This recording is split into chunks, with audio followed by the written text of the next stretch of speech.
welcome to Blueprint Radio, a guide to fitness, health, and wealth, brought to you by Mass Mutual Miami, where your financial health is our number one priority. I am Karen Garcia, your host, along with my amazing co-host, Dr. Scott Kjelson. Hello. And we are missing Tony Thomas, our celebrity fitness enthusiast today. Rumor has it that he's down under, but we won't go there because he didn't take us. He's in Australia. He's in Australia, exactly. Our goal is simple: to educate, enlighten, and hopefully entertain each and every one of you, our listeners and our viewers, on the fact that improving fitness, health, and wealth can and will lead to overall success. Yes, and today's theme is results. I love this theme because we kind of had like our own little powwow, motivation powwow, just planning this. Yep. And we have a great guest today, Matt Pack from Primal Fit, and we'll get with him in a few.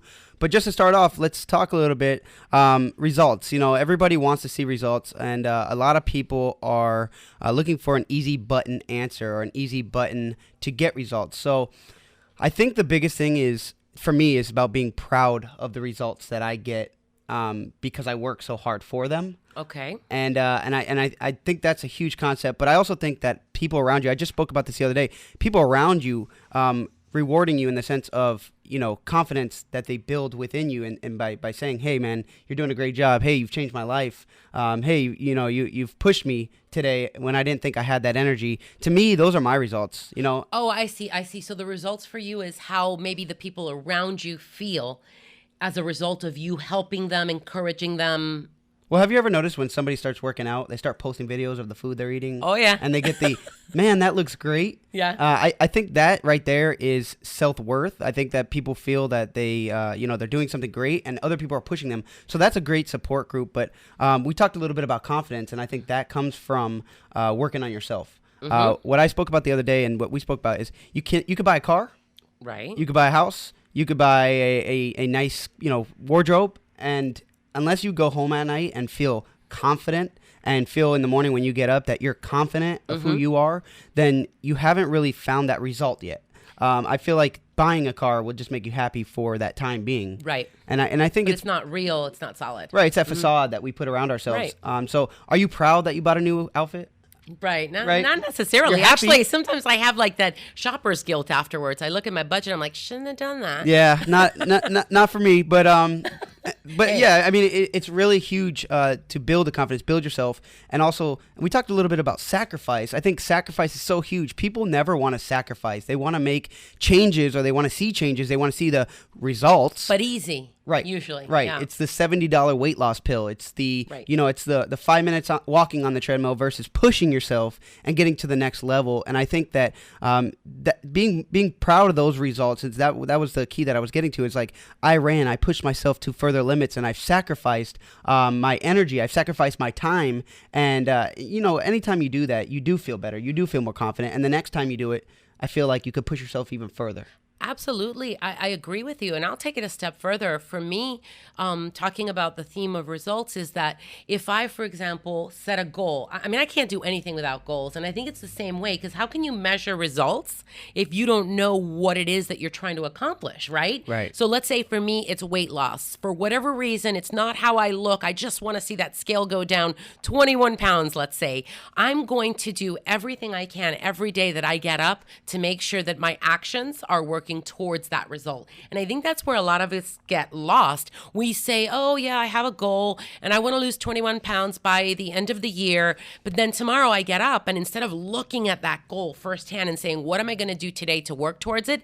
We just say, it's a goal and I will it and I wish it and I know it. But we don't do the actions that are required. So I think... Well, that happens a lot of times with fad diets, to be honest with you, even going into the nutrition aspect. I mean, people get on these cutting carbs, cutting calories, and what happens is your body is not ready for those extreme changes. Right. And then you get the rebound, you get the hunger, you get the cravings, and you feel then as though you failed. And even though you saw the results, you're not proud of those. Those are not solid results. Right. The idea is to train your body correctly and to work towards those results. So eating the right foods for you, like we spoke about last show, and working out specific to your training, right? And intensity levels and so forth like that, that makes you proud. But also being able to go home and look in the mirror and say, I did more than the average person. I am above average. I am me, and I am proud of myself. See, even the way you just said it, I think there's such a huge difference. I want to point this out. I don't know what the name of the generation is, but it's that me generation. Okay, I think we can all agree. Have you ever seen like an American Idol show or one of these competition shows where the kid gets up there and says, I'm great, and I know that I have what it takes, and I'm a winner. And then they sing and they can't sing a lick because they've never taken a class, because no one's ever told them the truth. There's a huge difference between that kind of fake confidence, that me generation, like, oh, because I say it, then I am, versus the confidence you were talking about, which is based on work, based on what have I done to train and get to the place where confidence is real, not just something I said. Well, I think it needs to be a little bit of both, to be honest. And, okay. And the reason I say that is because at the end of the day, you need to convince yourself you are the best thing for you. Like, sure, like a mantra. Yeah, sure, I agree. But at the same time, you do need to put in the work. Right. And that's, exactly. I feel, what true progression means. You know, it's really progressing as a whole. You know, people around you, like I was saying this the other day, that people around you, they'll tell you, man, you're doing great. You're doing great. But they will never be real good friends and really support you and back you up. So that's the idea, is that you need somebody that's going to tell you exactly how it is. Yeah. So then you can make the correct changes to see the results that you're looking for. I think that the support group and between that, sacrificing and finding out who you are and who you want to become is a whole. It's a whole body itself. I'm with you. 100%. Well, let's move on a little bit on the same topic of results, but onto my favorite topic, finances. Mine too. Yeah, right? All right. So what I wanted to mention today about results is we need to be wary of the what we think a result is. And sometimes we believe that a result is fact when it's actually just a mirage. And what do I mean by that? Let me give you an example, Scott, and see if you can follow me. So let's say I said to you today, listen, give me $1,000. No, make it simple. Give me $100. I'm going to hold that $100 for 2 years. And I promise you that I'm going to average you a 25% return. Keep in mind, CDs right now at the bank are going for what? Point something, maybe 2% for 2. Okay. Yeah, maybe 1.2. So I'm going to say to you, give it to me for 2 years, and I'm going to average you a 25% return. What do you think about that? I think I need to sign the dotted line. Fantastic. That's what most people would say. Now, let me take you through a little exercise. Let's say the first year, so you give me the $100, you signed on the dotted line, and I said, I'm going to average you 25% return on this.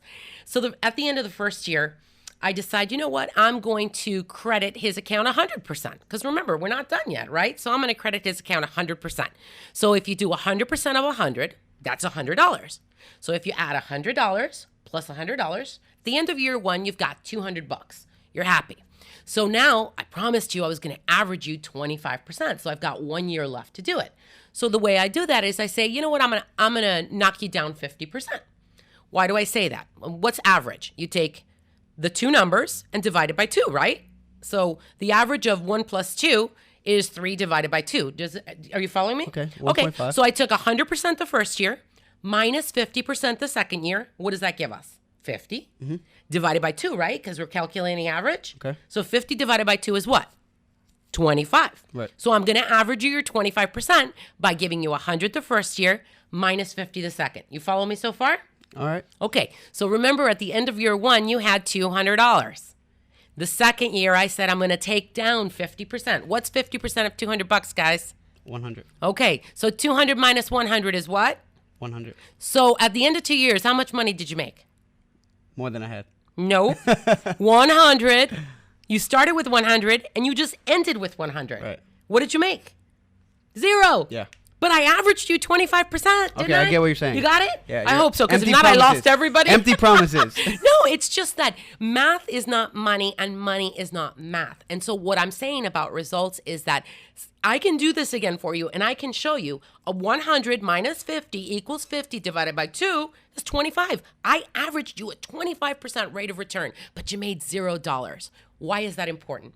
Because you'll hear money managers, you'll hear people on TV shows talking about like, oh, if you come with me in my portfolio, we've been averaging 12.5% for the last 25 years. And my answer is great. But what's your actual rate of return? Which is, in your case, $0.00. Yeah, I don't like you anymore. Right, exactly. So I only say that, and of course I kept it really simplistic because the market, it's not going to do 100% and then minus 50 most likely. But I just say that because it's important to recognize that when people are throwing all these averages out, is that the result you're looking for, an average, or are you actually looking for an actual rate of return? How much money did my money make? And I would say that is one of the biggest misconceptions there are out there when people talk about investing their money. So keep an eye on it because that's really, really important. Did you follow me? I did. Okay. I did, but I'm kind of pissed that I didn't make any money. Okay, so fantastic. So I just wanted to put that out there. If I made your brain spin, I'm sorry, but I promise if you come to our website, maybe what I'll do is I'll post a little simple graphic of it, and you can see what I'm talking about. Well, right? I want to touch up a little bit on the finance aspect, too, about results. Mm-hmm. Just being that, we're always looking for short-term results. And right. I feel that that's a terrible aspect because, again, it's buying those clothes, buying that car. Right. So the concept to me would be more on the basis of long-term results. So if that's exactly what you're saying too, the return later down the line. Exactly. And results has to do a lot with that. And the fact is, what are your goals? Are your goals to live now and be damned on the future? Or is your goal to have a prosperous, complete life? So right. Anyway, this results segment was brought to you by Genobic, improving your quality of life through personalized testing. All right, and now we're here with the man, Matt Pack, the owner of Primal Fit. He didn't want me to call him some cheesy name, so. Well, Big Papa was cool. Yeah, Big Papa. I was going for it. I mean, but thank you for coming. We really do appreciate Thanks for having it. me. Appreciate it. Welcome. Well, Thank you. Matt Pack, like we said, is the owner of Primal Fit, and I love this guy, first of all. I mean, just from the second I met him, it was just motivating, and I think that's why we brought him on for our results segment because even when I was, just seeing people come in through the door when I was with him, I was already seeing people happy and I was already seeing people positive. And some of the people that I spoke to were just feeling like they got the right results and just from a little bit of time. And I think it's because you are revolutionizing the way the gym aspect, or I say the training aspect, we're anti-gym here. Yeah. We say that the training aspect is actually approached. I know you started out in your garage. Can you just touch up on that a little bit? Sure. Well, I came out of a commercial gym, just like most trainers and fit pros do. They tried to make me an employee, and I'd been on my own since about 1998, 2000. So I couldn't have that. So I left the gym, went to my garage, was training all over Miami, and started to build a clientele in my garage at home. And, in 400 square feet. So at that time, it's hot. Obviously, we're in South Florida, so it's not for everybody, right? I had about 35 people in there, but it got crowded, and I knew I was leaving some money out on the table. I knew there was more people I'd like to help, but a lot of people just don't want to train where there's mosquitoes, a dead possum in the bushes, maybe a house down the street retarring their roof. You know what I'm saying? Right. It's not a great training environment for the most. So I felt like I was kind of on one side of the spectrum, like a hardcore kind of side of the spectrum where I needed to kind of bring things to the middle. So that's when I moved into the original Primal Fit Miami, which is a 1,400 square foot, my first storefront. And I started building my clientele there. And I got up to about 125 people and got claustrophobic and got tight. Wow. And it was time, so about 4 years and 1,400 square feet, it was time to branch out and grow again. Because once again, I wanted to help more people and, I needed more space to do that. So it's always about helping more people. I've always believed in, quality. The quality will bring quantity, so I really want to keep the quality well. And the more people I help, the more raving fans, the more walking billboards I have walking around my neighborhood, the more people I'll eventually get to. So let me ask you a quick question. If I walk into Primal Fit for the first time, what is it that I can expect that is different from maybe going into, I won't mention other names, but maybe some of the CrossFit places? Mm-hmm. What would be different? Well, first of all, you have to have an assessment. Okay. So we always want to make sure we go over health history, we go over goals, we go over limitations, we go over, anything, movement. We want to make sure that you're fit and healthy enough to move. And then from that assessment protocol, we'll put you where it fits you best from a physical standpoint and from a goal standpoint. So this is a concierge type of fitness facility where we really try to individualize every single person we have come through the door in a small group setting. Everything we do is in a small group. I believe everybody should have a coach. So it's like personal training with a few other people. You got it. Yeah. Oh, nice. And that way it just makes it more affordable. Personal training can be a luxury item. As you guys know, it can be anywhere between $70 to $150 an hour, depending on where you live. So I wanted to help more people, and I don't really believe anyone needs a private one-on-one session, unless it's somebody that has an injury or maybe post-rehab. But I always looked at it like, strength and conditioning football teams. They don't train privately. It's a building process too. When you're with somebody else that's also going through the same thing. Absolutely. You build that relationship even for that little bit of time. I feel like you can rely on that or say, I'm looking forward to this session with you again. Absolutely. And to make it cheaper, right? Help more people. And then I get better results. It's as simple as that. Because when you got Mary with her friend Jan, and they're friends and they push each other. So there's a camaraderie. There's a healthy competitiveness that comes with that. And then you start bringing in, Steve and his son Michael. And now you got family training together at the same time. So what about me and Karen? Can we? Karen, you guys could pull it off. Do you think you can find anything in common? I said healthy competitiveness. Right? You guys might, start fighting, and we don't need that. That's bad. Depends how much tea or coffee we have. Right. Well, I have to ask you. You spoke about this kind of relationship aspect. I know you and your wife also work out and are very big in the industry. We met in the gym. Really? Yeah. I wish I could say that. I was that guy. I was that guy. That's it. I'm going to look for a date in the gym. That's it. Don't be that guy. What's up, ladies? My question for you is, do you feel like that correlates back into the home? Do you feel like that correlates back into your friendship by both of you increasing your stress threshold, by both of you pushing yourself to limits? When something small like, let's say you have a bad day, or you can easily get each other back to a normal level by having that strength behind you, by already pushing yourself to that. Do you think that helps? Yeah, I think it depends. Like any question I'm ever asked, I think it depends. I think exercise can be a stress in of itself sometimes, right? Depending on what's going on in your life, and then we look into all that too. I have a lawyer, or I sleep quality, food, nutrition, meal frequency, all this stuff has its place. There's some people I send home when they come into the gym, right? Exercise is not for you today. What do you mean? Because maybe their attitude or their brain, their mind exhausted. is just not. They're just okay. Maybe they didn't get enough rest. When you've been doing it long enough, Scott, this. You can read body language. I read body language right when they come in the door. I can tell by their posture. I can tell by how they walk. I can tell by mannerisms and their facial expressions. Hey, you didn't have a good night. I was wondering why you kicked me out the other day. You know what I'm saying? So, but it's all about being a responsible fit pro, right? I'm not my job is not to drive every person I have in the ground and make you tired, right? I can do that. I can make anybody throw up. Yeah. That's not what I do. You're looking out for overall health. Absolutely. The goal is health, physical, internal health, man. It's from health out, and so I do look into sleep quality, and I do look into stress, because those are all things that affect our results ultimately. And sometimes you need to go back to sleep. Sleep is crucial for fat loss.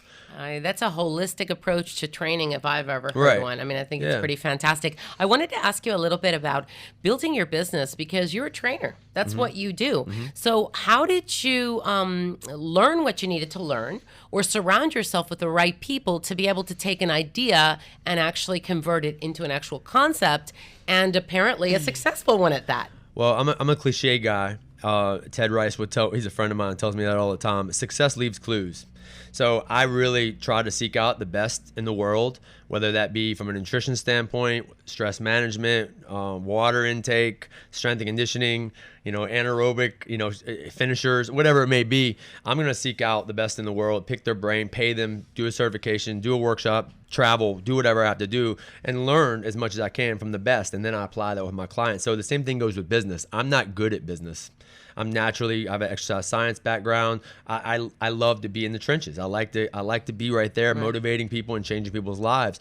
But if you want to grow, you have to get uncomfortable. It's as simple as that. Take risks. Yeah. Well, yesterday I like what you said. You said I got comfortable at being uncomfortable. Is that what you said, or did absolutely. I butcher that? That's the only way you grow. That's the only way you make power moves. And if you want to have a thriving, successful business, and you don't want to, to continue to work in the business. I don't want to work in the business anymore.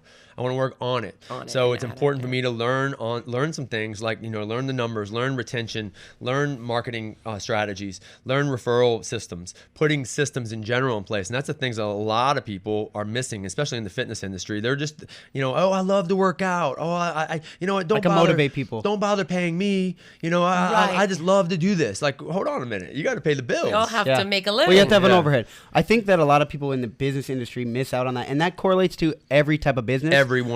All of it. Yeah, it just so happens that you're like able to pump iron with your clients. But exactly. Tell us a little bit about the secret service, because I love that concept that you have, the behind the scenes that we I can't tell you. Oh. it's okay. top secret.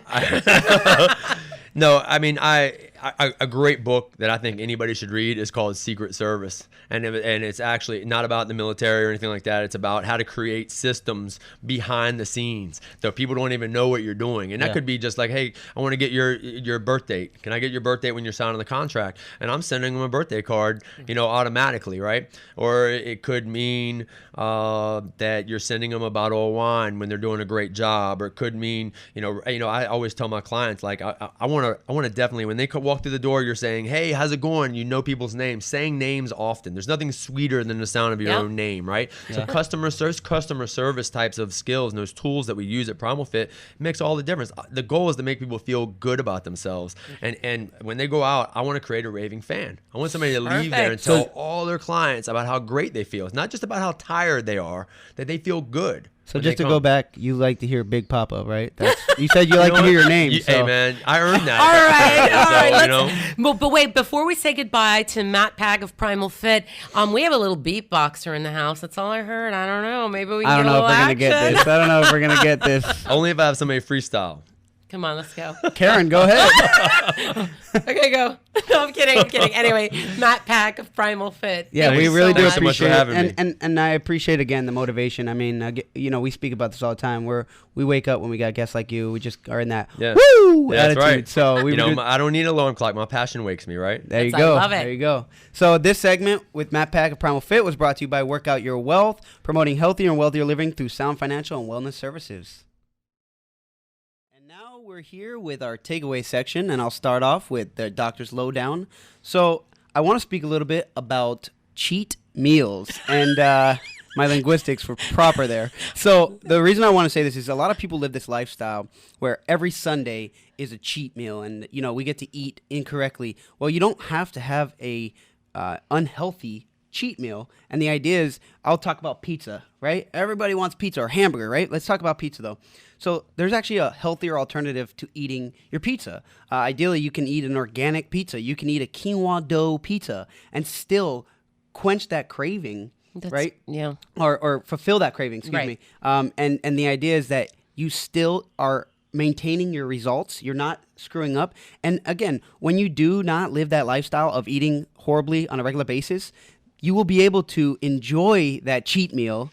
And actually, again, if you have an alternative with the healthy aspect of it, then you will see your results continue on. I think that's a pretty good idea. Plus, I think you feel less guilty. Right. And I'm going to do Tony's takeaway today because Mr. Tony's in Australia, and I'm sure he's working out right now, doing like 100 push-ups and pull-ups. So Tony's takeaway. So the idea is, Tony and I spoke about technique and having proper technique. So a lot of people go into the gym and they want to hit the 145, 155. They want to squat a lot of weight.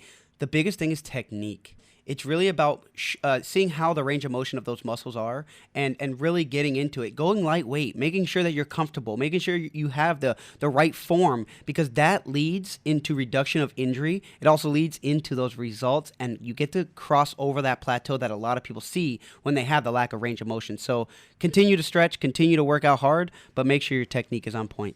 Fantastic. And now for Karen's concept. Really simple. Back to what I talked about a little earlier, which is next time you hear someone tell you, hey, I can average you about 10% in this investment or that investment, ask them to tell you what your actual return will be. And trust me, you'll probably stump them and you'll get a little hemming and hawing. So that's my concept. So make sure you question. That's right. Well, thank you again to our amazing guest, Matt Pack of Primal Fit. And I want to make sure that everybody knows to follow us on blueprintradioshow.com, where you can find all of our contacts, our links, sponsors, and also you can tell us what you liked or didn't like about the show. I mean, if you don't like me, I mean, that's a problem. But anyways. No, it's not. We can get rid of him. I'm kidding. True. I'm kidding. True. Dime a dozen. Thank you to Tamarina, Intuit Media Group, Genobic, Work Out Your Wealth, Matthew Zukowski, attorney at law, our favorite real estate agent, David Kurse of Douglas Elliman, and of course, Mass Mutual Miami, and our newest sponsor, Echo Media Productions, with this beautiful film. And we appreciate everybody, tuning in. So we'll see you guys next week. See you.